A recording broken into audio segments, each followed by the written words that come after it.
ஆன்மீக நண்பர்கள் அனைவருக்கும் அன்பு கலந்த வணக்கங்கள். இன்றைக்கு நாங்கள் ஆன்மீகம் சம்பந்தமான பதிவில் பார்த்தீங்கன்னு சொன்னால், அருள்மிகு வேதபுரீஸ்வரர் திருக்கோயிலை பற்றி தான் நாம் இன்றைக்கு பார்க்க போகிறோம். தமிழகத்தின் திருவள்ளுவர் மாவட்டத்தில் அமைந்துள்ள அருள்மிகு பாலாம்பிகை உடனுறை வேதபுரீஸ்வரர் திருக்கோயில். தமிழகத்தில் திருவள்ளூர் மாவட்டத்தில் அமைந்துள்ள அருள்மிகு பாலாம்பிகை உடனுறை வேதபுரீஸ்வரர் திருக்கோயில் திருவேற்காடு தேவார பாடல் பெற்ற 276 பதியங்களில் ஒன்றாகும். இது பார்த்தீங்கன்னா தொண்டை நாட்டின் 23வது தேவார தலம். சுயம்பலிங்கத்தின் பின்புறம் சிவன் பார்வதி திருமண கோலத்தில் புடைப்பு சிற்பமாக அமைந்திருப்பது இந்த கோயிலின் தனி சிறப்புன்னே சொல்லலாம். இமயமலையில் சிவன் பார்வதி திருமணம் நடந்த போது உலகம் சமநிலை பெற அகத்திய முனிவர் தென் திசை நோக்கி அனுப்பப்பட்டாராம். அவருக்கு திருவேற்காட்டில் தான் இறைவன் தனது திருமண கோலத்தை காட்டி அருளினாராம். இதனால் இந்த தலம் காசிக்கு மேல்பட்ட தலமாக கருதப்படுகிறது. காசியை போலவே இங்கும் பாலாறு வடக்கு திசையில இருந்து தெற்கு நோக்கி பாய்கிறது. பிரளய காலத்தில் சிவன் பார்த்தீங்கன்னா 4 வேதங்களையும், அதாவது ரிக், யஜீர், சாம, அதர்வன வெல்வேல் மரங்களாக நிற்க செய்து தன்னை வழிபட சொன்னாராம்.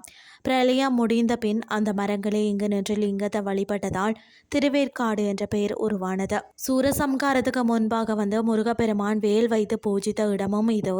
முருகவேலாயுத தீர்த்தத்தை உருவாக்கி வழிபட்டு மன்னிப்பு பெற்றாராம். இதனால் முருகன் சந்நிதியில் ஒரு சிவலிங்கம் இங்கு மட்டுமே உள்ள தனி சிறப்பு. முருகன் வேல் இல்லாமல் வில் அம்புடன் மயில் மீது நிற்கும் அழகிய சிற்பமும் இங்கு இருக்கிறதுன்னே சொல்லலாம். கிழக்கு நோக்கிய 5 நிலை ராஜகோபுரம், 3 பிரகாரங்கள், மூலவர், கருவறை, விமானம், கஜப் ருஷ்ட வடிவில் அமைந்துள்ளது. 63 நாயன்மார்களில் ஒருவரான மூர்க்க நாயனார் பிறந்த ஊர் இந்த திருவேற்காடாகும். பலன்கள் பார்த்தீங்கன்னா திருமணத்தடை நீங்கவும், மற்றது நவகிரக தோஷம் நீங்கவும், ஞாயிறு தோறும் தீர்த்தத்தினால் நீராடினால் தோல் நோய்கள் நீங்குமாம். திருமணம் கைகூடாதவர்கள் இந்த கோயிலில் மேற்கொள்ள வேண்டிய வழிமுறை பார்த்தீங்கன்னா, தொடர்ந்து 5 வாரங்கள் கோவிலுக்கு வரணும்.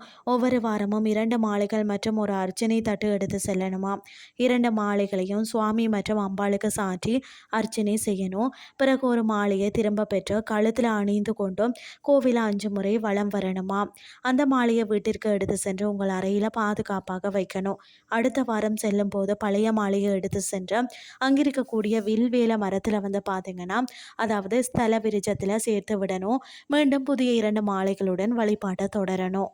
அமைந்திருக்கக்கூடிய இடம் பார்த்தீங்கன்னு சொன்னால் அருள்மிகு பாலாம்பிகை உடனுறை வேதபுரீஸ்வரர் திருக்கோயில் திருவேற்காடு அஞ்சல் திருவள்ளூர் மாவட்டத்தில் தான் அமைந்திருக்கிறதா. இன்றைய ஆன்மீகம் சார்ந்த பதிவு உங்களுக்கு பிரயோசனமாக அமைஞ்சிருக்கும்னு சொல்லி நான் நம்புகிறேன்.